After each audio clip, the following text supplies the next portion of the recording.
여러분들은 지금까지 살아온 삶을 가지고 어떤 자리에서나 나는 이 정도면 잘 살고 있다, 이렇게 말할 수 있을까요?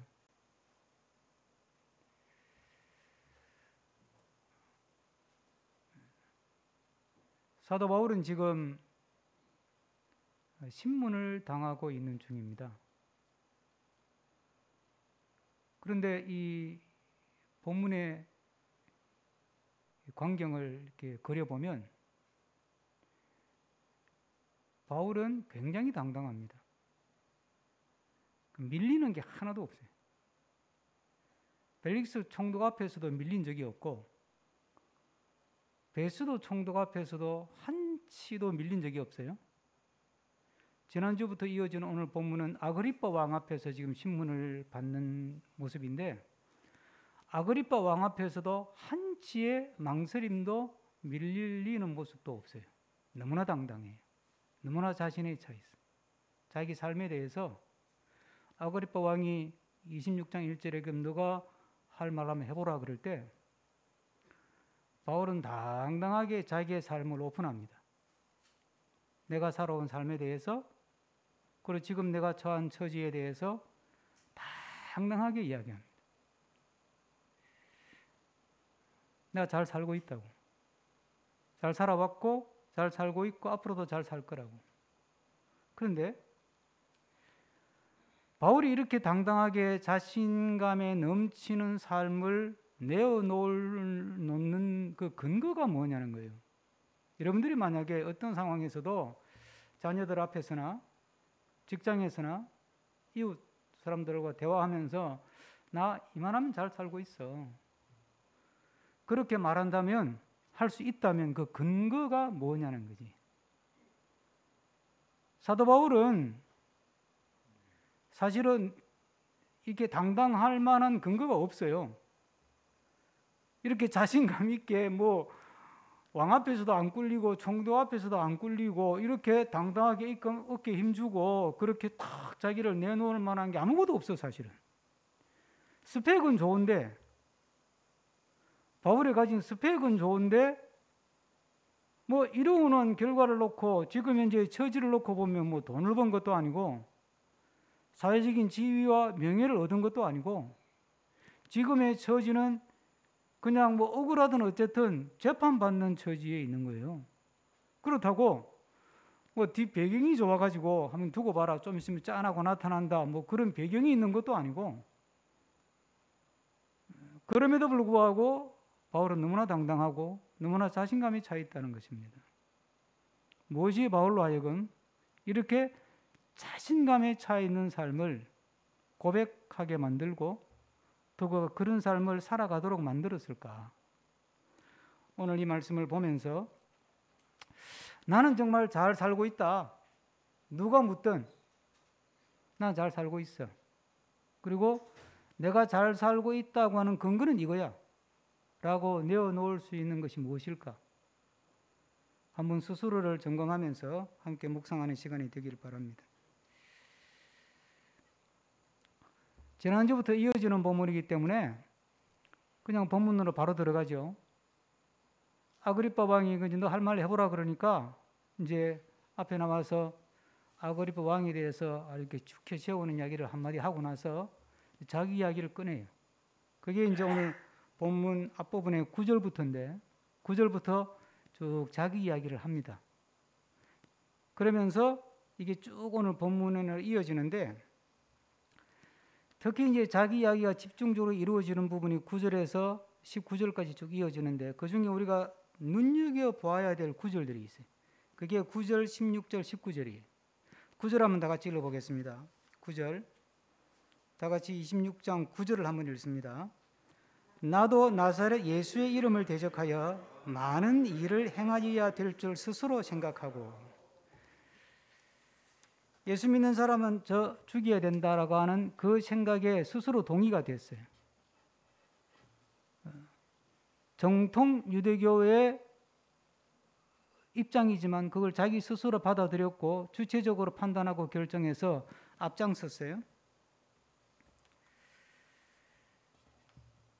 그래서 19절에 뭐라고 9절에서 우리가 그렇게 읽었고 16절을 보면 다 같이 한번 읽어보실 거예요. 16절에 다 같이 일어나 너의 발로 서라. 내가 내게 나타난 것은 곧 내가 나를 본 일과 장차 내가 내게 나타날 일에 너로 종과 증인을 삼으려 함이니. 이 구절이 왜 갑자기 튀어나오냐면 자기 나름대로 정확하게 판단했고 옳다고 확신했고 그리고 그걸 가지고 밀어붙였어요. 그래서 대제사장으로부터 신임을 얻었고 신임장까지 받아서 1급 살인 명령권까지 손에 쥐고 다메섹으로 갔는데 가던 중에 부활한 예수라는 분이 나타나서 그분을 만나버린 거예요. 근데 그분이 나타나서 하신 말씀이 이 말씀이야. 뭐 앞부분은 잘 알잖아요. 너 왜 나를 괴롭히냐? 언제 괴롭혔어요? 당신 누구예요? 나는 예수다. 그러면서 하신 말씀이 이 말씀이에요. 내가 너를 내 종으로 삼고 내가 한 일에 대해서 증인으로 삼으려고 한다. 라고 할 때 바울이 거기에 대해서 어떻게 반응하느냐? 그게 19절입니다. 19절 다 같이 읽습니다. 아그리빠 왕이여, 그러므로 하늘에서 보이신 것을 내가 거스르지 아니하고. 그 말을 듣고 그 앞에서 내가 부활하신 예수님이 나타나서 내가 너를 종으로 삼고 내 삶과 교훈에 대해서 죽음에 대해서 부활에 대해서 내가 너를 증인으로 삼는다 라고 하는 콜링에 대해서 부르심에 대해서 자기가 그것을 거부하지 않고 받아들였다 이 말이에요. 오늘의 내 삶은 어디서부터 시작된 것이냐? 바로 부활하신 예수 그리스도의 부르심으로부터 내 삶이 출발한 삶이다. 그 이전의 삶은 나의 지식과 내가 배워온 유대 전통과 가르침을 토대로 판단하고 결정해서 살았던 삶이었는데 다메섹 도상에서 예수를 만나서 그분이 나를 부르셨고 그 부르심에 내가 아멘하고 거스르지 않고 받아들임으로 말미암아 그 부르심을 토대로 내가 지금까지 살아온 겁니다. 문제가 된다면 이게 문제가 되는 겁니다. 그러나 나는 이 예수님의 부르심의 근거에서 살아왔기 때문에 아무런 부끄러움도 없고 당신들 앞에 꿀릴 것도 없고 내가 기죽을 것도 하나도 없습니다. 내가 당신들 앞에 내놓을 만한 게 세상적으로는 아무것도 없습니다. 내 집안 자랑은 할 수 있을지 몰라도 내가 시민권 정도, 로마 시민권 정도는 내놓고 나도 이 정도는 돼 하고 큰 소리 칠 수 있을지는 몰라도 그 외에는 내가 내놓을 게 아무것도 없습니다. 그러나 내가 자신 있게 삶을 살아오고 여러분들 앞에 당당할 수 있는 것은 예수의 부르심의 근거에 내가 살아가고 있기 때문입니다.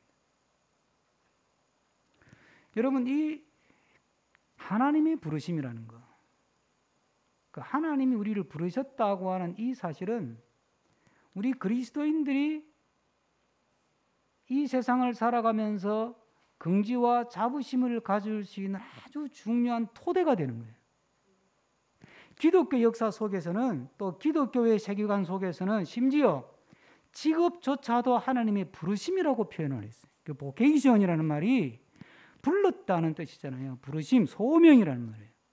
하나님이 나로 하여금 세상에 태어나게 하셨고 하나님이 나로 하여금 이 일을 하게 하셨고 하나님이 나로 하여금 이 일을 통하여 영광을 받으시기를 원하신다. 이게 직업 소명설이에요.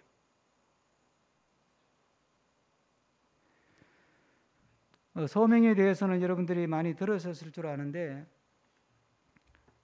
이 하나님의 부르심, 예수의 부르심이라는 말씀을 가지고 우리 삶을 보면 우리는 태어남도 부르심이요, 구원받음도 부르심이요, 지금 살아가는 삶도 부르심이요, 내가 지금 처해 있는 상황조차도 하나님의 부르심의 영역 안에 있다는 사실을 우리는 고백하고 인정할 수밖에 없어요.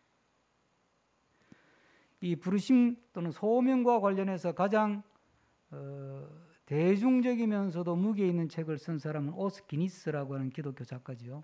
책을 좋아하시는 분은 오스 기니스라는 분이 쓴 소명, 그 부르심이라는 책을 한번 탐독해 보시기를 바랍니다.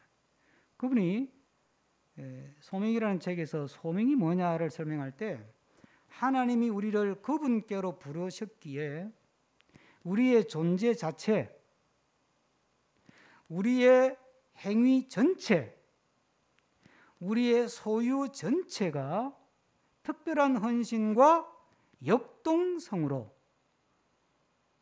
그분의 소환에 응답하여 그분을 섬기는 데 투자된다는 진리다. 이게 말이 좀 어려운데, 그러니까 내가 세상에 태어난 것도 부르심이고, 내가 가진 직장, 직업도 하나님의 부르심의 영역 안에 있는 것이고, 내가 가진 소유도 하나님의 부르심을 위해서 주님께서 나를 소환하시는, 불러내시는 삶을 살고 있다 하는 고백을 가지는 게, 내가 하나님의 부르심을 토대로 살아가고 있구나 하는 생각이에요. 여러분, 하나님의 부르심 앞에는 하나님은 부르심에 실수가 없어요. 하나님께서 우리에게 생명을 명하시고, 하나님께서 우리에게 직업을 명하시고, 하나님께서 우리에게 지금의 상황에 처하게 하신 것에 대해서 하나님은 실수함이 없어요. 우리가 납득하기 어렵고 우리가 받아들이기 어려운 상황들은 언제나 일어나요. 우크라이나 전쟁 포함해서 태어날 때부터 장애가 있다거나 억울한 모함을 당하여 감옥에 끌려간다거나 하는 이런 수많은 일들은 우리 삶 속에서 언제나 있어요. 그러나 정말 우리가 이 세상에 살아가면서 언제나 기죽지 않고 언제나 당당하게 언제나 자신감에 찬 삶을 살아가는 그리스도인이 되기 위해서는 주어진 조건과 내 상황 속에서 하나님의 부르심, 하나님의 소명을 듣고 그 소명에 응답하는 삶을 살아갈 때 우리는 거기서부터 세상 어떤 힘에도 밀리지 않는 당당함을 확보할 수가 있어요.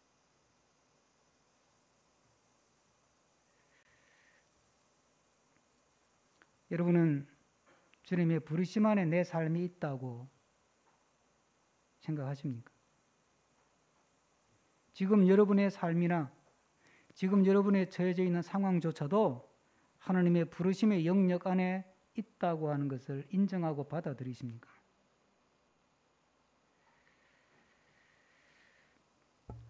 내 생각이 아니고 내 판단이 아니라 하나님의 부르심이라고 하는 대전제를 받아들이므로 내가 하나님의 부르심을 따라 그 부르심에 응답하며 살아가고 있으므로 나는 잘 살고 있다는 삶에 대한 자신감을 갖고 살아가는 우리 모두가 되기를 부탁합니다.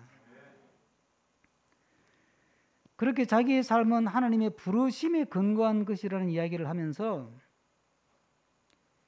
그러면서 그 부르심은 하나님의 도우심을 전제로 한다는 이야기를 합니다. 22절 다 같이 읽습니다. 22절입니다. 하나님의 도우심으로 받아 내가 오늘까지 서서 높고 낮은 사람 앞에서 증언하는 것은 선지자들과 모세가 반드시 되리라고 말한 것밖에 없으니. 이게 살짝 한 부분이 이게 뭐라고 해야 되죠? 이게 싹 끼어드는 느낌이죠. 지금 내가 하나님이 불러서 예수님 불러서 이렇게 살아왔다. 그러면서 나는 주신 말씀을 전하고 살았다. 그 이야기를 하는데 거기에 중간에 삽입절같이 싹 끼어드는 게 하나님의 도우심을 받아 내가 오늘까지 서서 이 말이에요. 하나님의 도우심을 받아. 이 대목에서 왜 하나님 도우심 이야기가 나와요? 여러분, 우리는 하나님의 도우심, 하나님의 은혜, 하나님의 보호 그러면 탁 떠오르는 게 아니 하나님이 도왔으면 감옥에 안 들어가야지. 소송에 휘말리지를 말아야지. 하나님이 도우시고 은혜를 주었으면 감옥에 가더라도 그냥 옥문이 열려서 걸어 나와야 되지. 아니 어떻게 하나님이 도우심 받아가지고 감옥에 들어가냐? 어떻게 하나님 도우심을 받고 왔는데 억울한 소송에 휘말려가지고 이 낭패를 당하냐? 우리의 예상을 벗어나는 거예요. 하나님의 도우심이라는 게. 예? 우리는 항상 하나님의 도우심, 하나님의 형통, 하나님의 보호하심, 하나님의 인도하심 그러면 항상 내 기준으로 내 입장에서 그 모든 걸 받아들이고 해석해요. 그러니까 하나님과 우리 사이에 엇박자가 나는 거야. 엇박자가 나니까 하나님이 이해가 안 되고 이해가 안 되니까 원망하고 불평할 수밖에 우리가 할 수 있는 게 없는 거예요. 그래서 정 이해가 안 되는 사람은 불평하고 원망하라고 우리에게 들려주신 책이 욥기야. 욥은 도대체가 내가 왜 이 고난을 당해야 되는 거야? 하나님, 내가 뭘 그렇게 잘못했습니까? 말씀대로 살려고 노력한 죄밖에 더 있습니까? 도움이 필요한 사람이 있으면 누구보다 먼저 내가 도와줬습니다. 근데 왜 내가 이런 고난을 당해야 됩니까? 그래, 맞다. 네 말이 맞다. 욥기의 주제가 그거잖아요. 욥기의 주제는 의인의 고난을 통해서 형통을 경험하는 이야기가 아니에요. 그건 마지막에 그냥 부록처럼 붙어 있는 것이고, 욥기의 주된 이야기는 뭐예요? 정말 이해할 수 없는 고난을 당하는데, 이해할 수 없는 억울한 시련과 고통을 당하는데 그것조차도 하나님의 섭리 안에, 또 오늘 본문과 이어보면 하나님의 도우심 안에 거하고 있는 상황이라는 이야기를 하는 거예요. 이해가 잘 안 되시죠? 창세기로 가보실까요? 창세기 요셉 이야기 잘 아시죠? 창세기 요셉 이야기를 보면 지금 성경을 찾을 시간이 없는데, 요셉이 애굽에 가서 총리가 되기까지 그 삶을 관통하는 핵심적인 키워드가 뭐냐면 형통이라는 단어예요. 제가 읽어드릴게요. 창세기 39장 2절에 여호와께서 요셉과 함께 하심으로 그가 형통한 자가 되어 그의 주인 애굽 사람의 집에 있으니. 이게 뭔 형통이 이래요. 말이 좋아 그의 주인 애굽 사람의 집이지 보디발 장군 집에 노예로 팔려갔다 이 말인데, 무슨 형통이 노예로 팔려가는 형통이 다 있어요. 우리 계산하고는 안 맞는 거예요. 우리 개념하고는 도저히 이게 매칭이 안 돼. 그 다음은 더 해요. 23절에 뭐라 그러냐면 이는 여호와께서 요셉과 함께 하심이라 여호와께서 그를 형통하게 하셨더라. 이게 무슨 이야기냐면, 앞에 무슨 이야기 나오느냐면, 깜빵에 이제 누명 쓰고 갔잖아요. 갔는데 깜빵에서 일이 잘 됐대. 깜빵에서는 막 인정을 받아가지고, 강수장 인정 받아가지고 깜빵에 총무가 된 거야. 여러분, 하나님께서 형통하게 하셨으면 깜빵에 안 들어가게 해야 되지. 깜빵에 들어가서 깜빵에서 죄수 생활하면서 깜빵 총무 돼가지고 그걸 형통이라 그러면 그 형통 여러분 원하세요? 여러분, 종으로 팔려가게 하시고 그 주인이 집에서 형통하게 하시고 누명을 쓰고 감옥에 가게 하셔서 감옥에서 형통하게 하시는 거예요. 성경은 무슨 얘기를 하는 겁니까? 하나님의 도우심, 하나님의 은혜, 하나님의 형통은 내가 원하는 걸 들어주는 게 아니라는 거예요. 우리를 하나님께서 불러서 세상에 보내시고 불러서 세상의 삶을 살게 하실 때 하나님이 우리를 향해서 세우신 하나님의 꿈이 있고 하나님의 목표가 있고 하나님의 목적이 있어요. 그 하나님의 목적하심을 향하여 우리를 끌고 가는 그 길이 하나님의 형통이라는 이야기예요. 하나님의 도우심이 무엇입니까? 하나님의 함께하심이 무엇입니까? 하나님의 보호하심이 무엇입니까? 우리의 삶이 하나님의 목적하심이 부합되도록, 그리고 하나님의 목적하심을 성취할 수 있도록 우리를 이끌어 가시는 하나님의 손길이 하나님의 은혜의 손길이요, 도우심의 손길이요, 형통의 손길이요, 보호하심의 손길인 줄로 믿습니다. 우리는 은혜를 받으면, 은혜가 임하면 내 소원이 해결되고 내 문제가 해결되고 내 꿈이 이루어진다고 생각하잖아요. 그러니까 자꾸 우리 기도가 기복으로 빠지는 거예요. 우리가 잘 알잖아요. 기도는 하나님의 뜻을 찾아가는 것이다. 그렇죠, 그죠? 우리 늘 이야기하잖아요. 기도는 주님과의 대화고 주님의 뜻을 찾아가는 것이 기도다. 그래놓고 주님의 뜻을 묻지 않아요. 우리는 뭘 물어요? 언제 내 소원 들어주세요? 언제 내 병 고쳐주세요? 언제 나 부자 되게 해주세요? 근데 예수님 보세요. 내가 바라는 것은 십자가 안 지는 거예요. 아버지, 내가 왜 십자가를 져요? 내가 왜 이 고생을 해요? 나 안 해요. 그런데 그리고 주님이 가만히 있으니까 하나님이 마음에 감동을 주시는 거지. 은혜가 확 임하니까. 하지만 아버지 뭐 꼭 내 뜻대로 하시라는 건 아니고 아버지 뜻대로 되면 좋겠습니다. 그게 겟세마네 기도예요. 하나님의 은혜는 내가 원하는 곳으로 나를 끌고 가는 것이 아니고 내가 바라는 것을 얻는 것이 아니라 주님이 원하는 것으로 나를 이끌고 가고 주님이 바라시는 것을 이루게 하는 그 힘이 하나님의 도우심이요 하나님의 보호하심이요 하나님의 은혜인 줄로 믿습니다. 그래서 이 다윗은 시편 91편에서 이런 하나님의 도우심과 보호하심과 은혜를 뭐라고 표현합니까?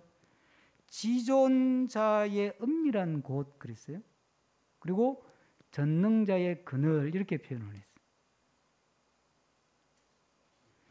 그리고 우리가 잘 아는 본 회퍼 목사님은 사형 선고를 받고 감옥에 들어있는 상황에서 그 하나님의 도우심을 뭐라고 표현합니까? 하나님의 선한 능력이 나를 감싼다 이렇게 표현했어요.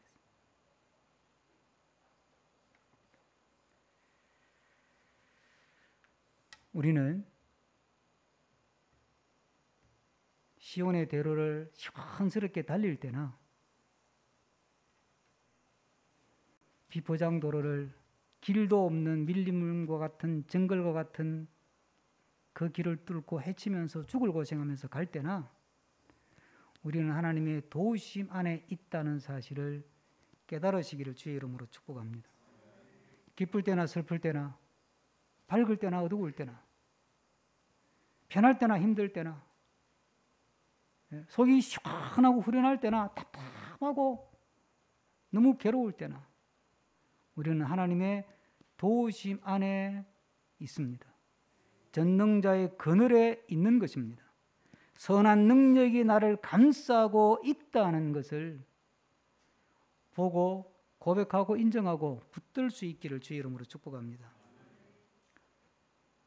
이런 주님의 도우심 안에 있다는 믿음이 바울로 하여금 당당함을 갖게 만드는 거죠.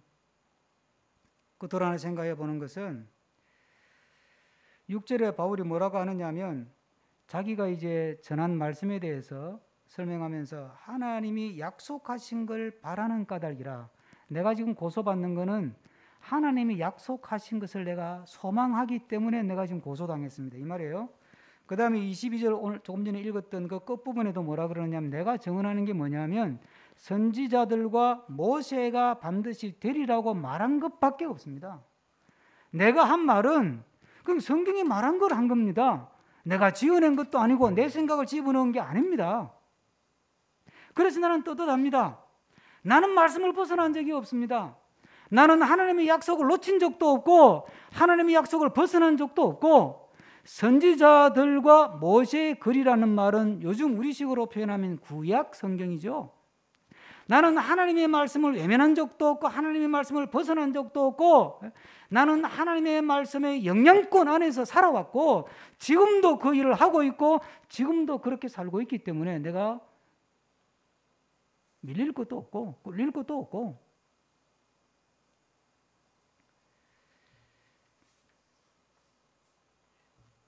여러분 한번 생각해 봅시다. 나는 하나님의 말씀의 영향권 안에 있는가? 아니면 세상의 시류나 세상의 어떤 이념이나 또는 세상의 소문의 영향권 안에 있는가? 워낙 정보가 그냥 홍수처럼 쏟아지니까 유튜브에는 어떤 어린 아이로부터 나이 많은 할아버지 할머니까지 그들에게 필요한 수많은 각종 정보들이 막 홍수처럼 쏟아져 나오니까 그런 정보의 홍수 시대 속에 살면서 그런 세상에 제공하는 정보의 영향권 안에 있습니까? 아니면 하나님의 약속의 말씀의 영향권 안에 있습니까? 어디서 나는 이만하면 잘 살고 있다는 확신을 가질 수 있는 근거를 만드십니까? 지난 금요일 날 오후에 잠자리 한 마리가 교회로 들어왔습니다. 저녁에 이제 퇴근하려고 하니까 그래서 쟤를 잡아가지고 밖으로 보내줘야 제가 이제 문 닫고 나가면 저는 이 안에서 죽어야 되는데 아무리 잡으려고 해도 도망을 가는 거예요. 그래서 야 잡혀라. 너 나 잡히기만 하면 내 너 살려준다. 근데 얘가 끝까지 도망을 가는 거예요. 그리고 1층, 2층, 3층을 오르락 내리락 하다가 결국 못 잡았어요. 어디에 숨었는지 안 보여. 할 수 없이 이제 문 닫고 갔어요. 그래서 토요일 날 어저께 왔더니 안 보여. 그래서 얘가 어디 구멍이 있어서 도망갔나 했는데 웬걸? 오후에 또 나타났어. 그래서 또 제발 좀 잡혀라. 빗자루 들고 휘저어도 또 위로 도망가고 안 잡히는 거예요. 제가 그래서 너 임마 내 손에 안 잡히면 죽는데 내 손에 잡히면 산다. 그런데 바닥 그러더니 또 어디 숨었는지 또 안 보이는 거라서 포기했어요. 그러다가 어저께 저녁에 퇴근하려고 이제 3층을 한번 점검하고 올라간다고 올라가는데 1층, 2층 사이 계단 밑에 거미줄에 엉키고 먼지를 뒤집어 쓰고 바닥에 떨어져서 바닥 이러고 있더라고. 그래서 곱게 잡아가지고 얘를 살려봐야 되겠다. 제가 새를 한 2번 살려서 보내줬잖아요. 그래서 살려봐야 되겠다 하고 거미줄 걷어내고 먼지 걷어내고 3층에 난간에 올라가서 어릴 때 많이 해봤잖아요. 잠자리 잡아가지고 등에다가 후 불고 참 날아갔잖아요. 그 시원한 바람을 후 몇 번 불어주고 난간에 탁 곱게 앉혀놨어. 그 뭐 이러길래 가라 이제 그래서 헐 하늘은 날아라. 그러고 집에 갔는데 오늘 아침에 나와서 보니까 난간에 그대로 있어요. 이슬 맞고 미라가 돼버린 것 같아요. 제가 그 모습을 보면서 네 모습이 내 모습이고 네 모습이 우리 모습이다. 하나님의 부르심에 붙들리고 어떤 상황에서도 하나님의 도우심 안에 있음을 확실하게 믿고 그것을 붙들고 말씀의 영향권 안에 있으면 주님 우리의 날개를 펴서 창공을 날게 하실 텐데 참 안타깝다. 너 모습이 내 모습이다. 오늘 이 시간 여러분들은 주님의 부르심의 영향권 안에 있습니까? 주님의 도우심의 그늘 안에 있습니까? 말씀의 영향권 안에서 생각하고 말하고 행동하십니까? 스스로에게 물으면서 말씀을 마치겠습니다. 기도하십시다. 함께 주신 말씀 생각하면서